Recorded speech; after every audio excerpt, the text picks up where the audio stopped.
De lunes a viernes, Cristian Barken nos invita a cultivar nuestro propio jardín para impedir que el desierto avance. Una hora de autocultivo intensivo, con conversaciones, historias, viajes, pensamientos. Un viaje a la palabra lleno de asombro para desenterrar los tesoros que nos esperan en nuestro propio jardín a la hora del regreso a casa. En Pauta 100.5 FM. Aquí comienza Desde el Jardín. Una presentación de Veramonte Reserva, Nuevos Aires, Nueva Imagen. Y Conservatorio de Música, Universidad Mayor, admisión 2020. Lo esencial de toda exploración será volver al propio jardín y ver las cosas por primera vez, decía T.S. Eliot. Y aquí voy regresando a mi propio jardín, como todos los días. Ustedes saben que a las 7:30 se abre la verja, la puerta de madera de mi jardín, para entrar en un mundo de conversaciones o también de monólogo, porque a veces me extravío en monólogos privados, pero a veces me aburro de andar solo divariando. Son como los monólogos de un hombre extraviado y me encanta encontrarme con alguien en mi jardín. De hecho, ahora invité a alguien a hablar específicamente de algo. Invité a nuestro querido y admirado Agustín Esquella, quien acaba de publicar un libro oportuno, no oportunista, y explicaré por qué. Derechos Humanos, editado por la Universidad del Paraíso. El libro lo tengo aquí en mi mano. Y justamente en la parte de atrás del libro afirma Esquella: los derechos humanos se ignoran en un doble sentido, porque se los atropella y porque se sabe poco de ellos. Bueno, y a mí me parece que estos días han mostrado el lado oscuro, sombrío de nuestro ser nacional en distintas dimensiones. En un lado, la violencia callejera extrema y destructiva. Valparaíso lo sufrió en carne propia. Vayan a ver la calle Condel. Salida de los muertos por las calles, decía Neruda por ahí. Pero también en la represión a veces injustificada, violenta, extrema, el uso de los perdigones con plomo, etcétera, que ya sabemos que eso ha sido suficientemente denunciado. Y entonces, pero al mismo tiempo, junto con esta violencia, tenemos una disminución del espesor en el debate público, la pobreza argumentativa, la repetición de ideas hechas. ¿Para qué decir lo que ocurre en los WhatsApp? Entonces, hay un empobrecimiento y por lo tanto este libro de Agustín Esquella es extremadamente oportuno, pero habría que el pobre tendríamos que encargarle que escribiera libros sobre todas las palabras que se usan hoy día, porque la verdad es que hay ignorancia no solamente en el término derechos humanos, sino que en el término libertad, igualdad, democracia. Bueno, él ha hecho la pega, porque ha publicado varios de estos libros, uno sobre libertad, otros agotado, fraternidad me parece que también agotado, igualdad agotado, y ahora derechos humanos, el libro que me parece que además puede ser un buen regalo de Navidad. Es un libro reflexivo, informativo, es un libro fantástico. La verdad es que ayuda muchísimo a ir un poco más allá de las ideas hechas que tan mal hacen a la conversación. Quiero agradecer al mismo tiempo, mientras me dirijo caminando a mi jardín, a todos los que nos escriben a desdeeljardín@pauta.cl. Por ejemplo, aquí hay un auditor que nos escribe desde Temuco. Estimado Cristian, te saludo desde Temuco. Hoy desperté con recuerdos de infancia, de sabrosas comidas familiares en días de invierno y llegó este haiku. Ustedes saben que la sección es Mándate un haiku, género poético creado en el siglo XVII por Matsubashu. Consiste simplemente en una instantánea, es como una fotografía pero con palabras. Estos poetas japoneses lograron esa maravillosa capacidad de síntesis, de rescatar hechos de la realidad cotidiana, muchas veces de la observación de la naturaleza, con imágenes y en un estilo muy despojado, con gran sencillez, pero que requería todo un oficio poético. Y muchos de ustedes nos están enviando haiku porque además quieren ganarse las obras de este gran narrador y premio Nobel de Literatura, Yasunari Kawabata, que en una edición nueva de MC, un trabajo muy bueno que ha hecho María José Ferrada en esta edición, hay prólogos de ella de hecho, sobre este autor notable. García Márquez amaba mucho a Kawabata, entre otros. Bueno, este haiku que nos envía un radiovidente dice: mantelito blanco, olor a fritura, platos servidos. Un haiku perfecto, redondo, un haiku sureño. Me imaginé una cocina a leña, todo inmediatamente me vino el sabor de Temuco. Un abrazo grande para ti, que nos envías este haiku. No tengo tu nombre, por eso no digo tu nombre. Bueno, voy a apurar un poco mi paso. También muchos me preguntan recomendaciones de lectura, libros para regalar en Navidad. Y entre los autores que he estado releyendo es toda una generación de poetas rusos de la famosa Edad de Plata, que fue una época bien dura de poetas rusos perseguidos a propósito de los derechos humanos en el régimen tanto leninista como stalinista, poetas que participaron fervorosamente en la revolución primero cuando eran jóvenes y que luego sufrieron los rigores de esta. Y entre ellos hay una poeta notable que es Ana Akhmatova. Creo que hablé de ella, pero por si acaso lo recuerdo, ella nació el año 89 en Odessa y murió en Moscú en 1966. A ella le impusieron, nunca dejó de escribir ella, pero le impusieron al régimen un silencio absolutamente forzoso. Su esposo, que también era un poeta, Nikolai Gomilyov, es acusado de contrarrevolucionario y lo fusilaron el año 21. Su hijo vivió un periplo entre la cárcel y el exilio. Su amiga, Marina Tsvetaeva, se suicida el año 41. El balance es dramático, el de esa generación. Mandelstam, otro gran poeta, muere en un campo de concentración en 1938. Y ella, si bien sobrevive, es hostigada, silenciada y burlada por el régimen estalinista. ¿Sabe cómo la bautizaron en el comité central del Partido Comunista de su época? Le decían la mitad monja, mitad ramera. Nunca la nombraban por su nombre propio. La dejaron sobrevivir, pero en condiciones absolutamente humillantes. Hay un poema de ella, tengo una edición de la editorial Norma, pero hay otras ediciones sobre la obra de esta gran poeta rusa, que cuenta justamente el momento en que se llevan, me parece que a su hijo, a su marido, y el poema dice: al alba te llevaron, como a un entierro tras de ti mi salida, en la oscura alcoba los niños lloraron, ante el santo que daba la vela derretida. En tus labios el frío de un ícono, sudor de muerte en la frente no olvido, como las mujeres de Streletsky pregono, bajo las torres del Kremlin mi alarido. Dice Alma Akhmatova, una víctima de los derechos humanos, de la violación de los derechos humanos, y por eso es que cada cierto tiempo hay que volver a tomar conciencia de esto, no olvidarnos que no estamos inmunes. Todas las sociedades corren peligro en este sentido. Afortunadamente hoy día hay más conciencia universal, y vengo a hablar de esto con mi amigo Agustín Esquella. Vengo con el libro en la mano, está la verja abierta, querido Zorzal. Parece que ya llegó Agustino, ¿no? Te podría preguntar, hay un pájaro que canta, ¿no? ¿Has visto a mi tío Agustín? Bueno, te voy a preguntar lo mismo. Sí, parece que está el tío Agustín aquí. Agustín, qué bueno de tenerte aquí en el jardín de nuevo. Gracias por venir. No, gracias a ti por esta invitación, siempre placentera de conversar. Este libro, yo decía, Agustín, Derechos Humanos, es un libro oportuno, pero no oportunista, porque tú lo escribiste justo antes de que estallara, o sea, se desatara lo que se llama el estallido social o el movimiento ciudadano. Fue escrito antes del 18 de octubre del 2019.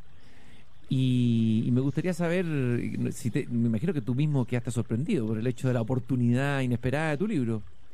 Sí, gracias, Cristian, por ponerlo en esos términos, calificando el libro de oportuno, más no de oportunista, porque en verdad, en tanto fue escrito y entregado a la imprenta y a los editores antes de los sucesos que hemos vivido en los últimos 50 o 60 días, este libro no se hace cargo, obviamente, de las violaciones a los derechos humanos que han ocurrido en estas semanas, que han sido graves, extendidas, y respecto de las cuales tenemos informes nacionales e internacionales bastante confiables, no obstante que ellos puedan ser objetados o rebatidos en algunos de sus aspectos.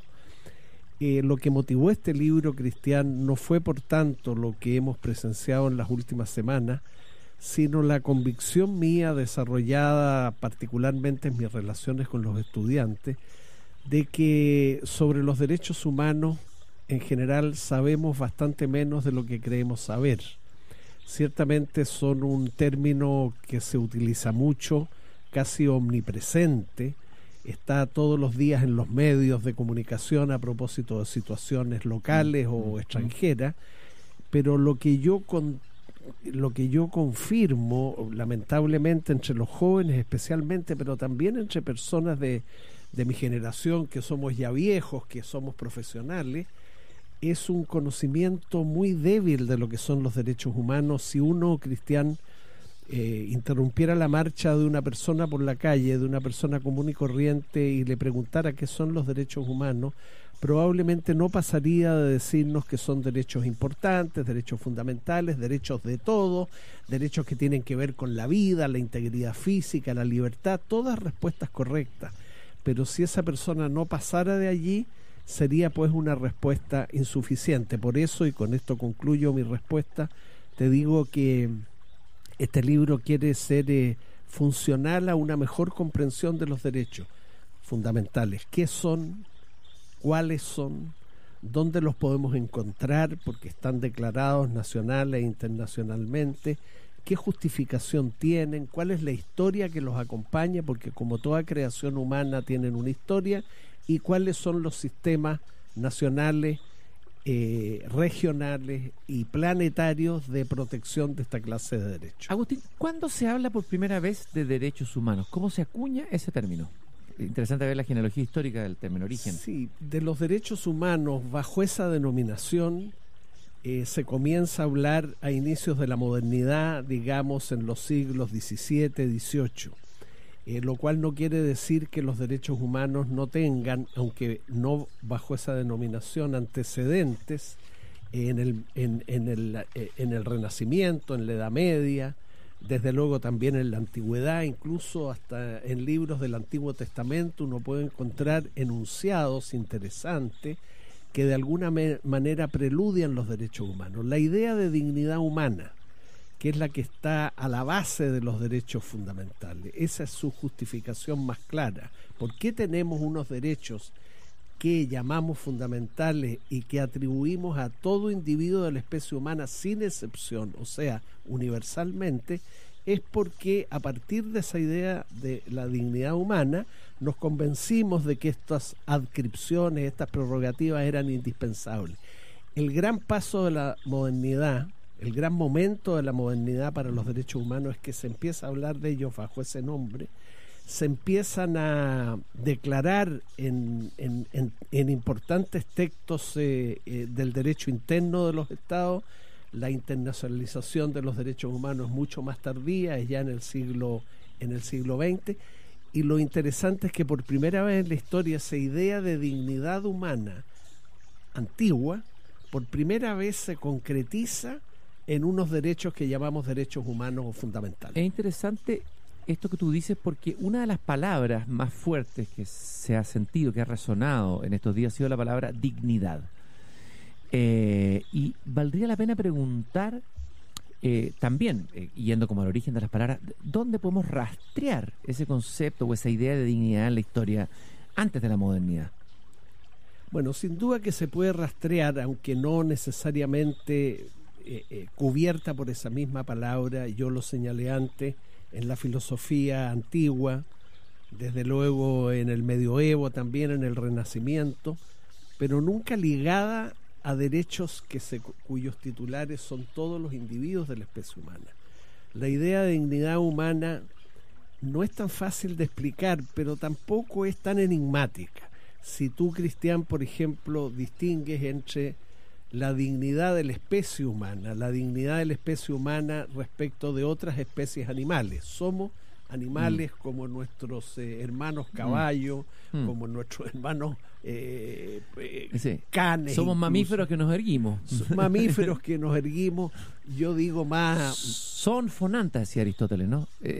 Animales que hablan. Animales que hablan, y vaya que eso es importante. El resultado, la especie humana, de un proceso larguísimo de evolución exitosa, porque ciertamente este animal que somos prevalece sobre los demás, y esto no es para ufanarnos con un antropocentrismo arrogante, sino para constatar el hecho de que la evolución de esta especie animal ha sido más exitosa que la de otros. Y el hecho de ser exitoso nos da esta dignidad, porque los animalistas te dirían inmediatamente también, ya se habla de derechos no humanos, sino derechos de los animales. ¿Qué piensan tú de eso? Sí, pero yo sin perjuicio de... No te preocupes, que aquí no hay ningún animalista que te fune, ¿eh? A ver, Sí. déjame mirar bien, no hay nadie ya. No. Sí, porque también están algo alterados los animalistas. A lo que El voy chucado, es sí. que nadie podría negar la dignidad de la especie humana como el especial valor de la humanidad, el especial valor de esta especie, que no excluye el valor que damos a otras especies animales. Los animales, dice Adela Cortina, a quien tú conoces perfectamente, Sí, claro, la he conversado con ella. esta sí. formidable filósofa española de Valencia, dice, mira, los seres humanos tienen dignidad, los animales no humanos en rigor dignidad no tienen, lo que tienen es valor, y sin duda que tienen valor, y el derecho hace muy bien en otorgarles protección jurídica, por ejemplo, cuando configura como delito el maltrato animal, en atención a que los animales no humanos tienen capacidad de sufrir, y por tanto no es conveniente desde un punto de vista moral ni tampoco jurídico hacerlo sufrir, pero yo no llegaría hasta el punto, pero en fin, es tema quizás para otra ocasión, a asignar por ello que los animales no humanos tienen propiamente derecho. Tienen valor, y en tanto tienen valor indiscutible, han de ser objeto de protección jurídica, como son también las plantas de tu jardín, los árboles de los parques, desde luego, que no podemos derribar cuando queremos, como son también cosas enteramente inanimadas, como los edificios con valor patrimonial. Esas cosas, digamos, tienen un valor, pero no una dignidad. Tienen un valor, pero propiamente dignidad yo seguiría atribuyéndola a la especie humana, y también, en otra lectura, a cada individuo de la especie humana en particular. Sí, eso es importante, porque a veces hablar de la especie humana te lleva a un terreno de abstracción. Muy abstracto. Claro. Lo humano, el hombre, cada hombre con su huella digital único y irrepetible, ¿no es cierto? Exactamente. Porque además de esa dignidad de la especie humana en general, está, como anticipábamos, la dignidad de cada sujeto en particular, que se resume en esa frase de Antonio Machado que solemos recordar en nuestras conversaciones sin micrófono, pero que son tan valiosas como estas con micrófono, y estas tienen la virtud de llegar a más personas. Nadie es más que nadie. Qué hermoso verso Nadie ese. es más que nadie. Y agreguemos la diferencia entre el más inteligente y capaz de los hombres y mujeres, y aquel que tengamos por el más incapaz, el menos dotado, el que menos atributos intelectuales y morales pudiera tener, es menor que la diferencia que hay entre ese ser humano que está, digamos, en la última escala de la humanidad y el más sagaz de los animales no humanos. Agustín, yo decía que tú ya publicaste 3 libros en esta misma colección Manifiesto de la editorial de la Universidad del Paraíso, que son Libertad, Igualdad, Fraternidad, los 3 valores de la Revolución Francesa. Y de alguna manera los derechos humanos es como la cuarta palabra que tú quisiste agregar. Ya había escrito otro libro que, entre paréntesis, resultó bastante profético: Democracia, Crisis o Colapso. A ver, antes de entrar en lo otro, ¿nuestra democracia está en una crisis o en un colapso? Algunos dicen que está en un colapso. Mira, yo prefiero creer que no, y no solamente por presumir de optimista. Para la democracia soplan malos vientos a nivel planetario, no solo en Chile, y en algunos países soplan vientos mucho más adversos que los que soplan en Chile. Yo sigo creyendo que la mayor parte de las personas, si responden seriamente a la pregunta, ¿prefiere usted la democracia como forma de gobierno de la sociedad u otra?, contestaría, así tenga un comprensible malestar con la democracia chilena, que ha funcionado un tanto a medias, un tanto a mal, y no solo por culpa de la clase política, respondería: sí, prefiero la democracia como forma de gobierno, porque, relacionándola con el libro del que estamos hablando, es la forma de gobierno que históricamente ha rendido mejor examen. claramente en cuanto a la declaración, a la protección y a la promoción de los derechos fundamentales. O sea, si alguien le da valor a los derechos humanos, como no puede ser menos, ¿no? Todos les damos mucho valor, tanto cuando nosotros nos vemos violentados como cuando se ven violentados otros. Hay allí una buena razón también para darle valor a la democracia, porque aunque no saque la mejor nota a la democracia, no saca un 7 en declaración y protección de los derechos humanos, tal vez ni siquiera un 6, quizás apenas un 5, un 4,5, pues cualquier otra forma de gobierno en que tú pienses y la mires en perspectiva histórica no da una nota similar en algo tan importante como esto. Agustín, sería bueno tal vez decir que la democracia, a ver, tal como la conocemos, nuestro sistema democrático es bastante reciente en la historia humana y por lo tanto también bastante frágil. La democracia tal como nosotros la hemos vivido, ¿qué democracia es? ¿Cuál es su origen? Es bueno saberlo filosóficamente. Esta democracia liberal, podríamos decir, llamarla así, no sé cómo llamarla. Sí, es una buena denominación.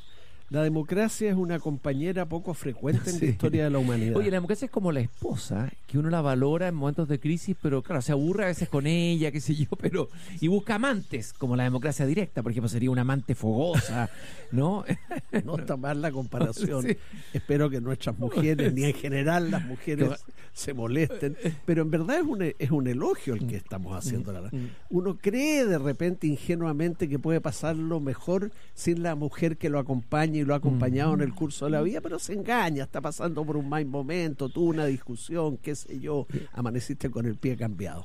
Pero claro, la democracia existió 5 siglos antes de Cristo en Atenas, la tuvieron también los romanos bajo el nombre de república, desapareció durante más de 1000 años, en que no hubo democracia en ningún lugar del planeta, en algunas ciudades medievales de Italia, por corta vida también, y luego reaparece siglos después bajo la forma de una democracia moderna o democracia liberal, que es la que tenemos. ¿Qué es lo que le agrega a la democracia liberal que no tenía ni la democracia ateniense ni la romana? ¿Cuál es el elemento fundamental? Y que sería bueno que nosotros como ciudadanos de esta democracia lo supiéramos, porque yo creo que hay varias cosas que se ignoran, por no decir todas. No quiero ponerme pesimista, pero yo creo que lo que la democracia moderna agrega felizmente a la democracia de los antiguos es su compromiso con las libertades. La democracia tiene un compromiso con las libertades, así en plural, las presupone y tiene un compromiso de, mientras se gobierna democráticamente, de cuidarlas, protegerlas, promoverlas. Y cuando hablo de libertades en plural, hablo de cosas muy concretas: la libertad de pensamiento, la libertad de conciencia, la libertad de expresión, de movimiento también. La libertad de movimiento, que no es menor, sí. La libertad de reunión, la libertad de asociación, la libertad de emprender actividades económicas lícitas en beneficio propio, que es la libertad de emprendimiento económico. Con todas esas libertades la democracia tiene un compromiso, y eso a la democracia moderna la hace muy peculiar, pero tal vez agregaría yo a esa peculiaridad una muy vistosa que a veces nos mortifica, que la democracia moderna, a diferencia de la antigua, es representativa. La democracia de los griegos era directa. Tú mencionaste... Sí, porque hoy día la palabra flota por todos lados, democracia directa, la he visto en las murallas, en panfletos, cosas que me llegan a WhatsApp, democracia directa, se va a ver. Bueno, pero mira, la democracia de los antiguos era directa porque los propios atenienses, en la pequeña ciudad donde vivían, los ciudadanos se reunían permanentemente en asamblea y tomaban las decisiones colectivas que vinculaban a todos los demás. Pero eran ciudades, no eran estados. Y era una democracia elítica, además. Era una democracia elitista porque estaban excluidos los extranjeros, los sirvientes, los esclavos, incluso las mujeres. De manera que se podía practicar, de hecho, una democracia de esa manera, pero en sociedades extensas, complejas como las que vivimos ahora, numerosas, la democracia directa es impracticable. No queda más que tomar decisiones de gobierno a través de representantes. Pero, Cristian, yo agregaría que la Constitución de 1980, y aquí hay otra razón para cambiarla, fue muy mezquina al establecer algún mecanismo o instrumento de democracia directa. Yo confío en que la nueva Constitución, que ojalá se dé este país, contemple, autorice ciertas modalidades de democracia directa, de consulta directa. Como la de los alcaldes este fin de semana. Como hicieron los alcaldes.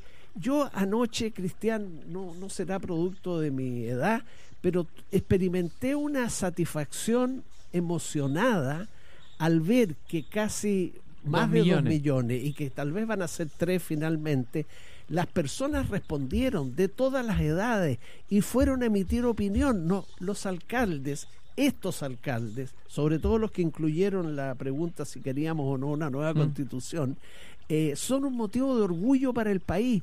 Mira tú, entre tanta cosa negativa, cómo hay algo positivo que preludia lo que puede ser el plebiscito de abril, independientemente de cuál fue el resultado. ¿Qué te parece a ti esa crítica de que ese pacto que lograron todos los representantes políticos, los diputados, fue hecho entre 4 paredes, que fue producto de una cocina política? ¿Qué piensas tú de eso? No fue hecho entre 4 paredes porque en horas de la noche hay que protegerse de las inclemencias del tiempo.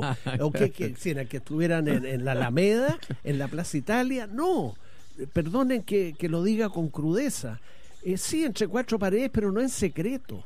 Todos vimos esas noches las cámaras de televisión dentro del edificio del Congreso Nacional en Santiago, cómo los periodistas recorrían con sus cámaras, entrevistaban a las personas que entraban y salían de la oficina donde se estaba materializando el acuerdo. Obviamente que no había una cámara puesta antes del acuerdo cuando se estaba redactando. Entonces yo no llamaría a eso, Cristian, aunque yo entiendo que muchos lo hicieron para desprestigiar el acuerdo, que eso se hizo malamente en una cocina, no se hizo de cara al país. Esa misma noche a las 2 de la mañana o algo así conocimos el texto del acuerdo. Yo creo que también ese fue un momento estelar en medio de la crisis y un momento que a lo menos a mí también, como el de los alcaldes la noche del domingo, me produjo emoción porque, Cristian, cuando las cosas en un país discurren normalmente, no son graves los desacuerdos, no hay que temer a los desacuerdos, ni siquiera a los conflictos, no hay que demonizarlos, no hay que creer que desacuerdos y conflictos son patologías sociales de las que haya que curarse.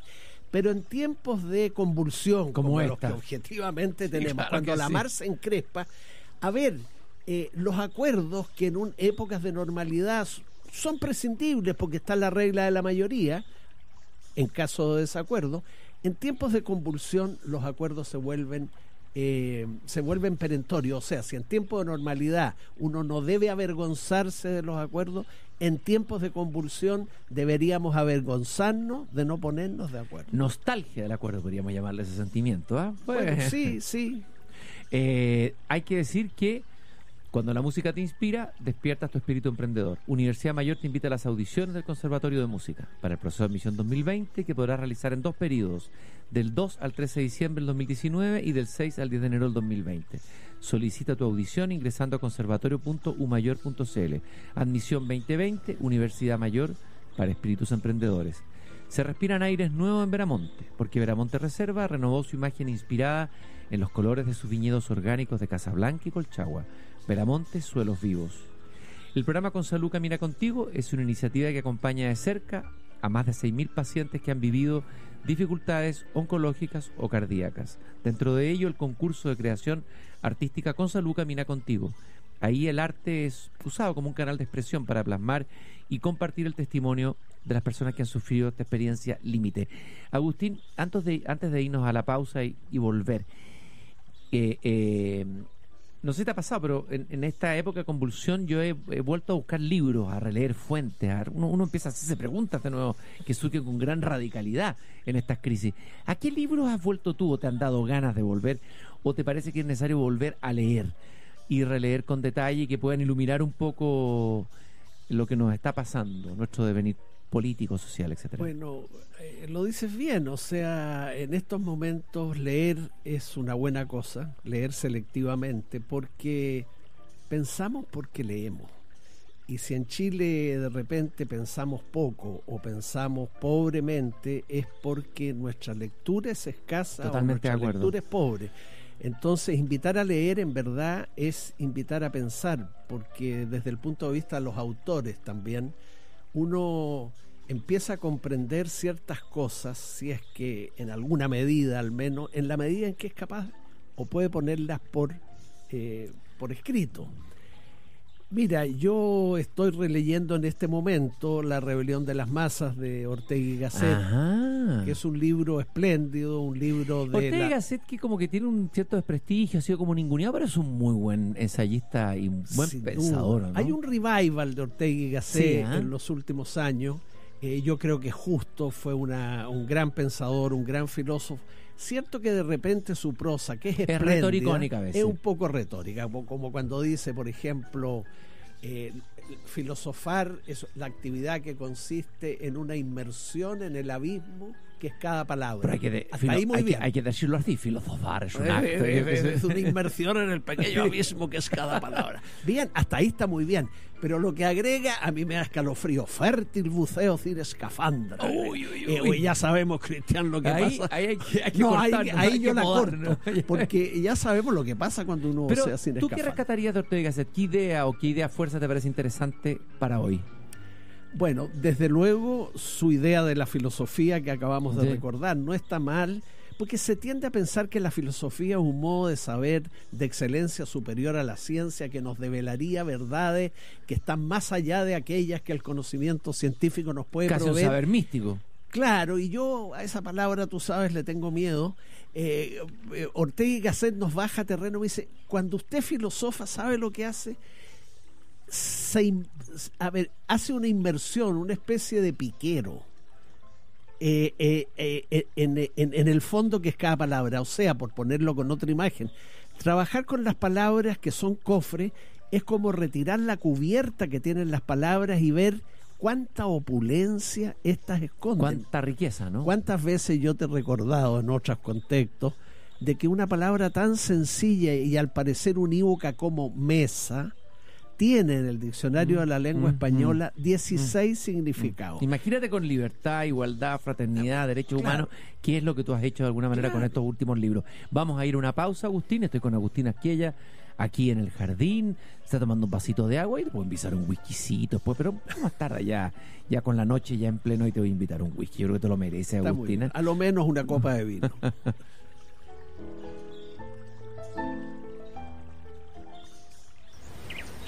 Imagina respirar el aire fresco de la primavera rodeado de verdes valles. ¿Sientes como todo dentro de ti se renueva? Esos son los nuevos aires que se respiran en Veramonte, porque la frescura se disfruta con todos los sentidos. Veramonte Reservas renovó su imagen, inspirados en la naturalidad de sus viñedos orgánicos, de Casa Blanca y Colchagua. Veramonte, suelos vivos. Cuando la música te inspira, despiertas tu espíritu emprendedor. Descubre tu talento con nosotros en el Conservatorio de Música de la Universidad Mayor.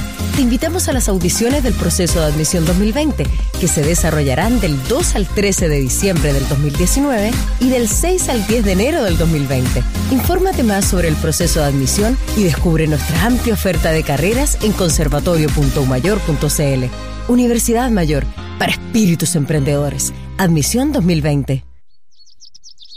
Seguimos conversando desde el jardín con Cristian Barken en Pauta 100.5. Una presentación de Veramonte Reserva, nuevos aires, nueva imagen. Y Conservatorio de Música, Universidad Mayor, admisión 2020. A los derechos humanos hay que acercarse con sentido realista. No hay que ser tan pesimista como para abandonarse a la desesperación, pero tampoco tan optimista como para volverse presuntuoso, decía el gran Norberto Bobbio en su libro El tiempo de los derechos. Y esa cita es colocada como epígrafe en este libro que tengo en mis manos, Derechos Humanos, de Agustín Asquella, recientemente publicado. Y estoy con Agustín Asquella, vino a visitarme Agustín Asquella aquí a mi jardín. Yo sé que, Agustín, dije el gran Norberto Bobbio, bueno, yo sé que tu admiración por ese tremendo pensador, poco conocido probablemente por muchos de los que nos escuchan, sería bueno traerlo a presencia, quién fue Norberto Bobbio, y relacionarlo con el tema que estábamos hablando de los derechos humanos y esta mirada, no sé si llamarla realista, de Norberto Bobbio sobre los derechos humanos. Bueno, Bobbio fue un gran politólogo italiano, muerto en 2005, y que además de su preocupación verbalmente y por escrito en términos de teoría de los derechos humanos, para aclarar una vez más, como decíamos al inicio del programa, qué son, cuáles son, cómo se fundamentan, cómo se protegen, es un gran teórico de la democracia. Y yo no tengo ni siquiera que confesarlo, porque se me nota a poco de hablar o a poco de escribir, le debo a Norberto Bobbio muchísimo en términos de mis ideas políticas, en términos de la idea que tengo de la democracia y ni qué decir de los derechos fundamentales. Pero también uno le debe a Bobbio, Cristian, el que él haya, con relativo éxito, no mucho en verdad, pero en mi caso con mucho, tratado de tender un puente entre el liberalismo como doctrina y el socialismo democrático de carácter humanista. Eso es muy interesante, Agustín, detenerse un poco, porque da la impresión que por estos lares, no sé si es un tema latinoamericano, en la izquierda falta una dosis de liberalismo. Pareciera que el liberalismo identificado con el neoliberalismo, y allí hay un error conceptual de base, que me gustaría que tú aclararas. ¿Y cómo se puede uno ser liberal y socialista? ¿Cómo eso no es una, ¿cómo se llama? Una contradicción, un oxímoron, ¿no? Claro. No es como ser del Colo-Colo y de la Chile al mismo tiempo. O del Colo-Colo y de Wander. No, o ser del Wander, no, eso es religioso. Ahí no hay, eso es religioso, ahí no hay donde perderse. Claro. Pero mira, si el valor principal del liberalismo es la libertad, como es obvio, y si el valor principal que promueve las doctrinas socialistas, pero estoy pensando en los socialismos democráticos y humanistas, no en esos mal llamados socialismos reales que no pasaron de ser más que dictaduras comunistas, es la igualdad. Entonces, cuando Bobbio trata de armonizar la doctrina liberal con la doctrina socialista, lo que intenta hacer, y lo consigue, por lo menos en el terreno intelectual, cómo es posible combinar el valor de la libertad con el valor de la igualdad, de manera que no friccionen demasiado hasta el punto de que salgan chispas, ¿no? Y se produzca un incendio. Armonizar esos dos valores fue la tarea intelectual que Bobbio emprendió en el ámbito político. Yo creo que lo consiguió. Donde no tuvo éxito fue en el terreno electoral. Bobbio fue alguna vez candidato después de la Segunda Guerra Mundial por el Partido de Acción en Italia, que se presentaba, fíjate tú, como un partido liberal socialista.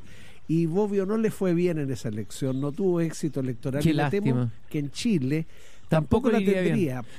Por la razón que tú dices, porque si tú te declaras liberal en Chile, la izquierda te mira feo, creyendo que eres neoliberal, no obstante que el neoliberalismo es solo una de las versiones, a mi juicio la más inconveniente, de la doctrina liberal. Entonces, si te declaras liberal, la izquierda te mira con sospecha, y si te declaras socialista, perdón, la izquierda y se declara socialista, es la derecha la que te mira con recelo. O sea, cada vez que uno dice soy liberal y tengo simpatías por el socialismo, hay que entrar a dar explicaciones. Liberal sí, pero no neoliberal. Socialista sí, pero no comunista. Pero no comunista. Oye, ¿por qué no fundas el Partido Liberal Socialista? Es que me iría muy mal. Chile no tiene una tradición liberal fuerte, Cristian. El liberalismo que yo ¿Qué pasó creo con en el Chile, liberalismo del siglo XIX? Hubo algunas figuras destacadas, pero casi todas ¿Cómo tuvieron, cuáles? como Vicuña Maquena, Sí. como Bilbao. Estamos hablando en verdad más que del siglo. ¿Pero quién? No.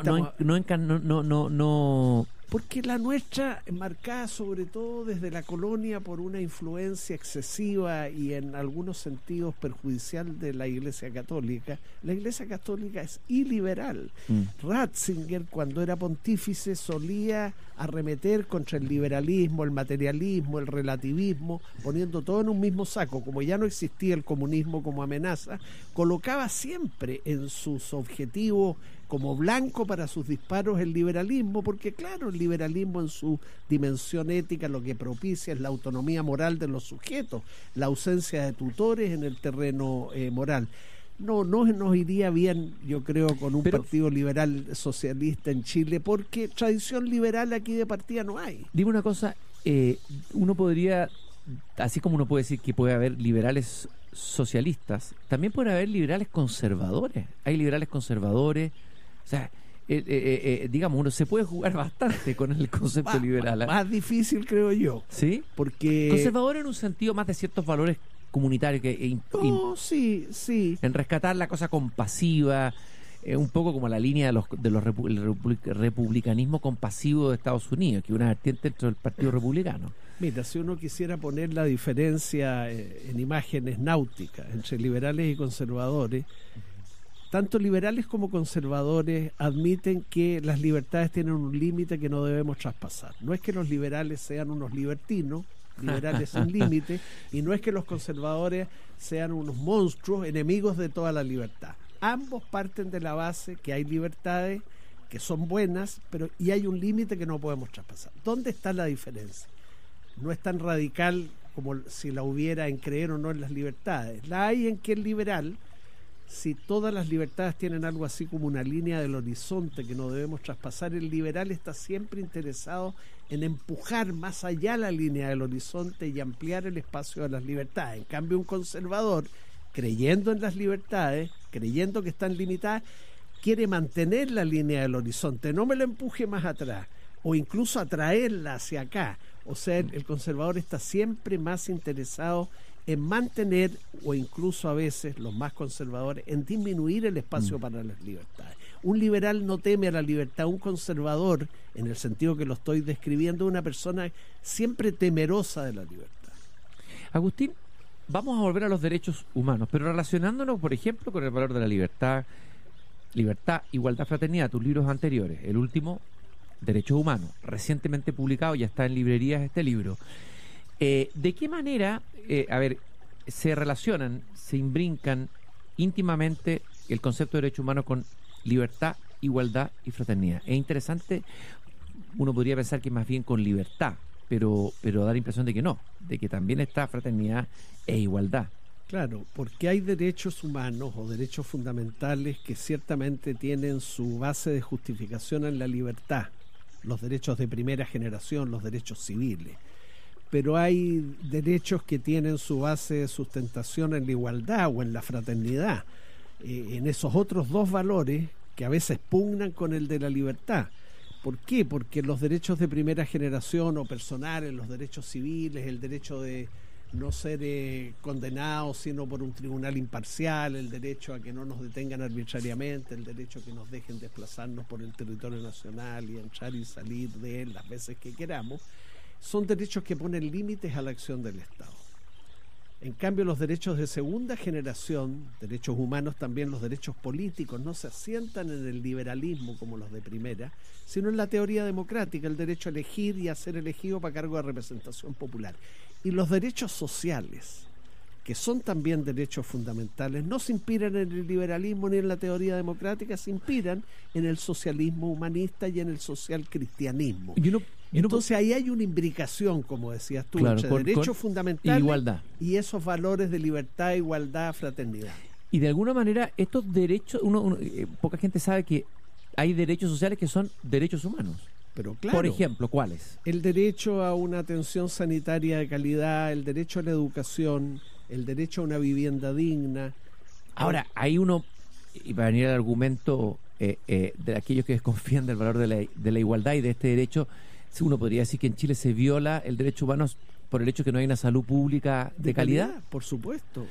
El derecho a una previsión oportuna y justa también son derechos sociales, son derechos de difícil satisfacción masiva, porque dependen también del crecimiento económico y de la estabilidad económica de los países, seamos realistas. Son derechos que cuestan dinero, mucho dinero, pero también los derechos civiles o personales cuestan dinero. Hay que mantener un poder judicial para proteger el derecho de propiedad, hay que mantener policía, hay que mantener fiscales, hay que mantener defensores públicos, hay que mantener fuerzas armadas. Los derechos políticos también cuestan dinero, hay que mantener un servicio electoral, hay que financiar a los partidos políticos. Entonces, no es cierto que solo los derechos sociales cuestan dinero, sí cuestan, los otros también cuestan.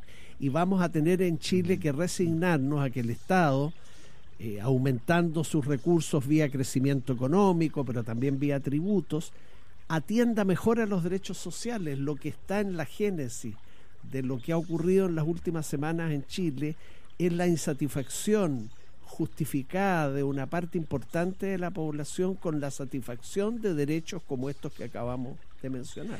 Agustín Esquella, aquí en El Jardín. En la parte final del libro tú hablas de que hay que tomar en serio los derechos humanos, pero no trivializarlos. Y luego hablas del doble estándar, que es una manera de banalizar los derechos humanos.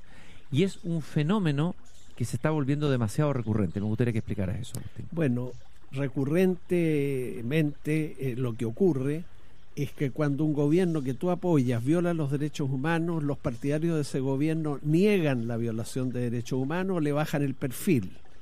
Pero cuando el que viola los derechos humanos es un gobierno que tú no apruebas, entonces a la más mínima violación de los derechos fundamentales te vas en contra de él, lo denuncia. Los derechos humanos, en términos de su violación, son una gravísima falta cualquiera sea el gobierno que se tenga. Entonces no puede haber doble estándar. Tú no puedes decir que la ONU se meta con Maduro, que la ONU o Human Rights Watch se meta con Venezuela, pero no se meta con Chile. No, esas instituciones internacionales que examinan la situación de los derechos humanos tienen que estar en todas las partes donde puede haber violaciones importantes a los derechos humanos. Yo no voy a comparar la violación a los derechos humanos en Cuba, en Venezuela, a lo que ocurre en Chile. Ciertamente, yo creo que en democracia tenemos, por supuesto, un mucho mejor rendimiento que esos países, pero no nos podemos sustraer a la inspección nacional, Instituto Nacional de Derechos Humanos, ni tampoco a las inspecciones internacionales en nombre del principio de no intervención, en nombre del principio de la soberanía nacional, porque eso es lo mismo que dice Maduro cuando rechaza las visitas inspectivas. Aunque la rechazó con mucho más virulencia. Que no, por supuesto, bueno, porque claro, es el energúmeno que es. Claro. Ahora, hay una... ¿Cómo la rechazó Pinochet? Sí, claro. Pinochet el año 78 llamó a una consulta para rechazar una resolución de la ONU por violaciones a los derechos humanos en Chile, y fueron muchos los que fueron a esa consulta a votar contra la Organización de Naciones Unidas. A eso me refiero con el doble estándar. Hay una jueza de garantía, Francisca Zapata, en un artículo en La Tercera que habla, me parece que se está hablando aquí, que hay algunos que dicen que es una exageración decir que aquí hay una violación sistemática de los derechos humanos. Yo creo que sería bueno establecer esa diferencia en el lenguaje, porque se habla como si las violaciones que están ocurriendo hoy día fueran homologables o de la misma intensidad, no sé cómo llamarlo, yo sé que no se puede comparar, que las ocurrían en dictadura. Y esta jueza dice, me espanta, porque da la impresión de que hasta se desea que estemos en ese escenario, casi como una especie de nostalgia de la dictadura. Hay una nostalgia de la dictadura, dices. ¿Qué te parece a ti eso en algunos sectores? A ver, la comparación es injusta. Lo que hemos tenido en las últimas semanas en Chile han sido graves y extendidas violaciones a los derechos humanos. Graves porque hay personas muertas, porque hay personas gravemente lesionadas, y extendidas porque han afectado a más de 2.000 personas o tal vez 3.000 o 4.000 personas. Graves y extendidas, pero no sistemáticas. En cambio, en dictadura sí tuvimos violaciones sistemáticas a los derechos humanos y muy prolongadas. Las actuales tampoco son prolongadas en el tiempo, o espero que no lo sean, porque de hecho también van decayendo. Entonces no se puede comparar una situación con otra. Y mira tú, en democracia, y esta es otra razón para preferirla, cuando ocurren violaciones como nos han ocurrido ahora, graves y extendidas, hay informantes nacionales, el Instituto Nacional de Derechos Humanos, hay un Poder Judicial independiente que permite conocer esas violaciones, llevar a los culpables a los tribunales y sancionarlo. En cambio, en dictadura eso no se podía hacer. Hay una diferencia importante. La democracia no asegura que no se violen los derechos humanos. Rinde mejor examen, como decíamos antes, pero te garantizo una cosa que es muy importante: cuando hay violación a los derechos humanos, sobre todo si son graves y extendidas, hay manera de reclamar ante organismos internacionales o nacionales. En dictadura, el que reclamaba era expulsado del país o metido preso. Vale la pena, y es entretenido, y en tu libro ese ejercicio lo practicas, que es buscar de alguna manera entender históricamente cómo surgen los derechos humanos. Uno podría decir que hay algunos hitos, ¿no es cierto? La revolución liberal en el siglo XVII en Gran Bretaña es un hito importante. El siglo XVIII, las colonias inglesas en Norteamérica también. Ahí se produce otro momentum de los derechos humanos. Y en Francia en 1789. A ver, esas tres pequeños hitos brevemente, ¿qué aportó cada una? Tú estás más cerca del espíritu inglés, que yo creo que tú eres más inglés, más escéptico, ¿eh? que los franceses, que son más... Sí. Los ingleses miran como con sospecha a los franceses, a la cosa ardorosa de las barricadas, Sí, qué claro, sé yo, ¿no? porque hablaron de derechos fundamentales como resultado de la revolución, pero Y no tardaron en cargarse. Y terminaron metiendo toda la guillotina. Exacto, parece Sí. que eran derechos de primero solo de los franceses y después Claro. solo de los revolucionarios, y que los monárquicos que había en Francia o las personas con mayor patrimonio no eran titulares de derechos humanos. No, yo creo que la historia de los derechos humanos le debe más a Inglaterra y también a Estados Unidos. Tú mencionabas en Inglaterra el Bill of Rights, que es del siglo XVII, pero fíjate, lo notable fue que esa declaración de derechos fue producto de que al asumir Guillermo de Orange y María la corona británica, después de haber depuesto a un gobernante con muy mala fama, Jacobo II, se les obligó a suscribir esa declaración de derechos. O sea, fue una condición para que se hicieran con la corona. O sea, ojo que los derechos humanos a veces se dice que son dados por gobernantes ilustrados o humanistas. No, muchas veces han tenido que ser arrebatados a los gobernantes. La Carta Magna inglesa, 1215, mira, 4 siglos antes, se dice que la dio Juan sin tierra. No, Juan era un monarca que no dio ninguna Carta Magna. Los nobles lo hicieron firmar esa carta porque habían puesto 1000 hombres a caballos y armados en torno al palacio del rey. En Estados Unidos la declaración de independencia es muy importante, pero también ahí hubo elementos criticables, porque esa bellísima declaración dice: sostenemos como evidentes estas verdades, que los hombres nacen libres, iguales y provistos por su creador de ciertos derechos como la libertad y la búsqueda de la felicidad. Ya, pero los que estaban haciendo esa bellísima declaración tenían esclavos en su domicilio y en su hacienda.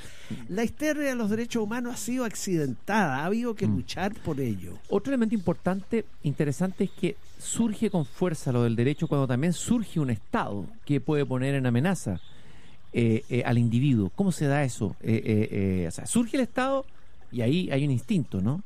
El derecho humano es fundamental. Ahí donde el Estado es más débil, tal vez no. No, claro que sí, por eso que los primeros de la primera generación de derechos fundamentales de la modernidad en adelante fueron derechos que limitaron el poder del Estado. El Estado, como poder que es, tiene una capacidad de dañar a las personas y hay que ponerle límites. Pero hemos aprendido... Sin ponerse anarquistas. Sin ponerse anarquista, pero ponerle límites al poder Sí. del Estado, no propiciar como el anarquismo la supresión del Estado y del derecho. En eso el anarquismo es seductor, ¿no? Queremos vivir en una sociedad sin Estado y sin derecho. Por supuesto. Pero es ingenuo, porque como sociedades como la chilena, con 18 millones de habitantes, y eso que somos pequeños, vamos a suprimir el Estado y el derecho. ¿Cómo nos entenderíamos? Nos iríamos a las manos. No sé, yo pienso en las imágenes del terremoto y el caos que surgió en esas horas posterior al terremoto en Concepción, me acuerdo, ¿no? En la época que vino Bachelet y uno dice: chuta, si este es el Chile que sale, si el lobo, cuidado. El lobo se desata. La barbarie está tan cerca, digamos, como que el espesor que separa barbarie y civilización, no sé si es propio de Latinoamérica o no. ¿Qué piensas tú? Está como en una delgada capa, ¿o no? Sí, es una delgada línea en la que separa al hombre reflexivo y contenido, mejor dicho, porque si no somos suficientemente reflexivos, a lo menos tenemos que contenernos para no dañar a los demás, ni en su integridad física, ni en su vida, ni en su propiedad. Nos falta la contención. Y claro, limitar el poder del Estado, decíamos, Cristian, pero limitar también todo otro poder. El poder económico tiene que estar limitado porque también tiene capacidad de dañar a las personas. Piensa tú en las colusiones en Chile que hubo en fármacos, Desde en luego. papel, en carne de aves, en fin. Limitar el poder militar, también el poder militar tiene capacidad de dañar.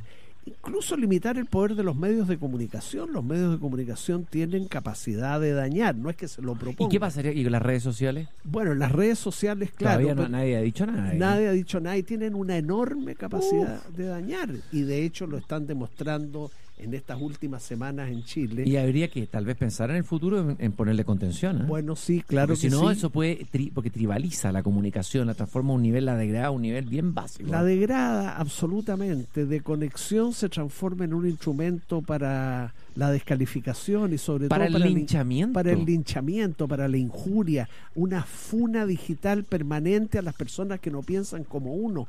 Paremos eso, o sea, y para pararlo no se puede parar por una ley, tal vez haya que regular mejor, sí, pero sobre todo los padres con los hijos jóvenes y ya que empiezan a utilizar las redes muy tempranamente, tienen ahí una responsabilidad que no pueden endosarle a los colegios ni al Estado, educarlos digitalmente para que no utilicen eso como un vehículo de oprobio hacia el prójimo por el solo hecho de que lamentablemente se está legitimando. Uno lo conversa con los hijos. Hay un hijo llegó diciéndome: papá, están por un abuso que había cometido supuestamente un joven con una muchacha y lo están casi linchando digitalmente. Le dije a mi hijo, pero para eso existen los tribunales.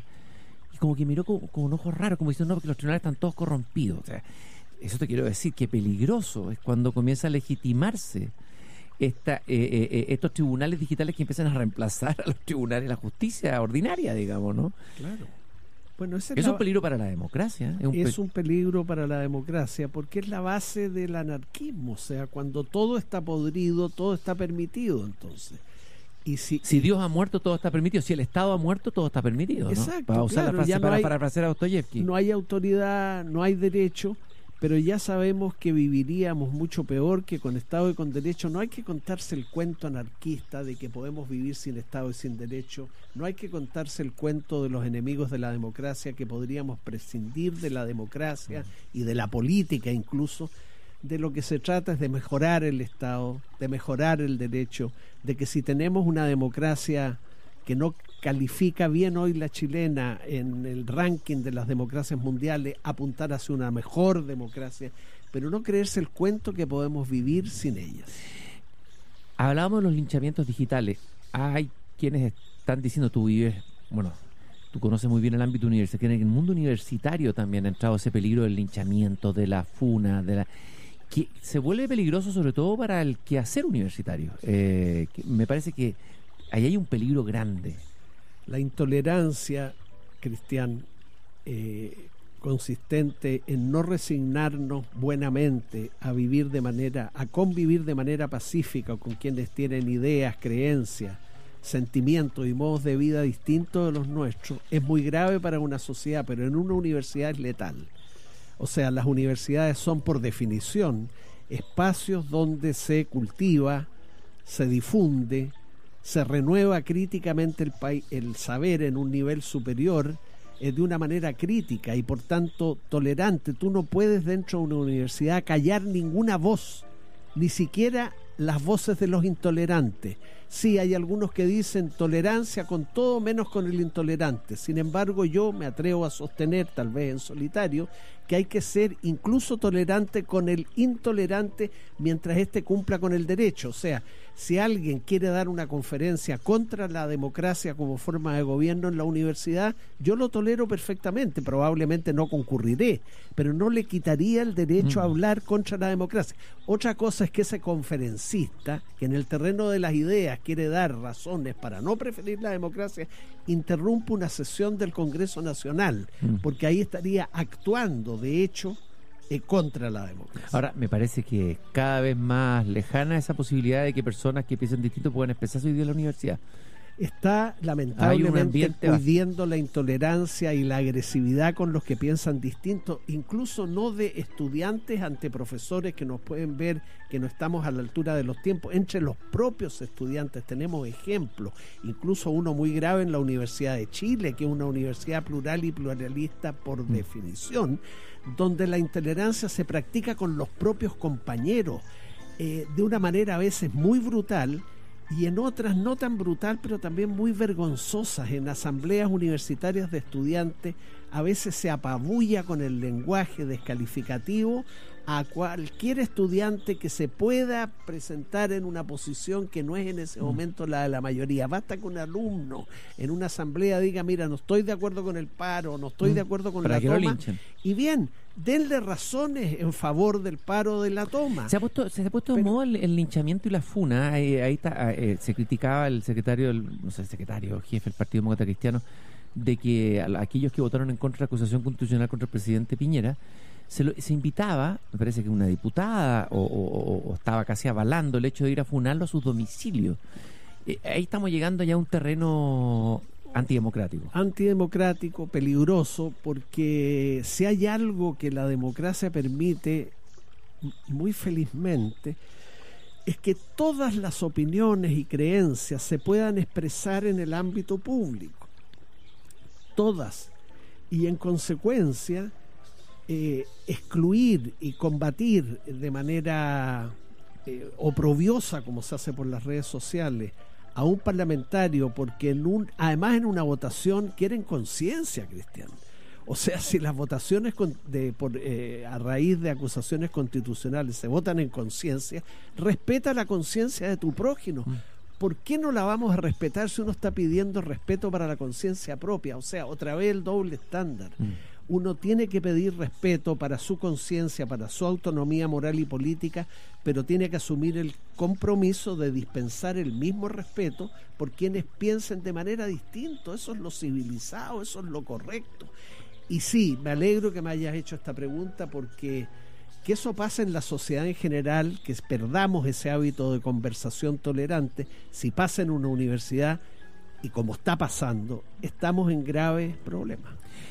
Es Agustín Esquilla quien desde el jardín, cuando la música te inspira, despiertas tu espíritu emprendedor. Universidad Mayor te invita a las audiciones del Conservatorio de Música para el proceso de admisión 2020, que podrás realizar en 2 periodos, desde el 2 al 13 de diciembre del 2019 y del 6 al 10 de enero del 2020. Solicita tu audición ingresando a conservatorio.umayor.cl. Admisión 2020, Universidad Mayor para espíritus emprendedores. Se respiran nuevos aires en Veramonte, porque Veramonte Reserva renovó su imagen inspirada en los colores de sus viñedos orgánicos de Casablanca y Colchagua. Veramonte, suelos vivos. Agustín, no puedo dejar de hacerte una pregunta saliéndome del tema de los derechos humanos. Bueno, yo recomiendo para esta Navidad que compren este libro, Derechos Humanos, que además es un precio asequible, una bella edición, un libro interesante que da que pensar en un tema tan actual. Pero me gustaría preguntarte a ti como lector, yo sé que tú eres un gran lector de ficción. ¿Qué libro recomendarías tú para regalar en Navidad? Un libro bueno, una buena novela, un buen texto. Aquí voy a usar de tu calidad de lector. Historia de mártires americanos. La voluminosa pero notable novela de Joyce Carol Oates, una escritora norteamericana que ya pasó los 80, pero que es una gran narradora. Yo recomendaría también El Reino, de Manuel Carrer, que no es novela, es otra cosa, pero que es un gran libro. Gran libro, sí. Lo recomendaría. Recomendaría El Club de los Mentirosos, de Mary, ya me acordaré del apellido, ¿ya? Que es un relato autobiográfico, pero escrito a la manera de una novela, que es delicioso de leer, y una invitación a ser más tolerantes, ya que hablábamos de eso, y compasivos con personas cuyas biografías no son muy derechas, muy santas. La compasión con el hombre medio, con el caído, sí, con el que falla. Que es la más difícil. Es la más difícil. En esa novela autobiográfica comparecen una serie de personajes escasamente virtuosos, pero notablemente humanos. El Club de los Mentirosos. El Club de los sugerente Mentirosos. título. Yo te voy a invitar a otro programa a que hablemos solamente de literatura. Creo que sí, por favor. puede ser una linda conversación. Agrego ¿cómo se llama? Diarios de una joven católica, de Mary McCarthy. Un libro bellísimo. Un libro bellísimo donde Mary McCarthy narra con respeto, pero también con franqueza, su paso de su juventud católica a un estado ya no creyente. Ese te gustó, ¿eh? Pero con una fineza. Sí, bueno, no estoy solo entonces. Dije yo, Mary McCarthy me acompaña en mi tránsito hacia la oscuridad. Gracias, Agustín, por haber venido al jardín. Ya te tengo el whiskycito ahí servido para que te lo sirva en unos segundos más. A esta hora de la noche cae muy bien, porque viene como una angustia ontológica a esta hora. El alcohol es necesario antes de dormir. Gracias, Agustín Esquella, por haber venido desde el jardín. Nos encontramos mañana nuevamente aquí en La Pauta 100.5. Es hora de entrar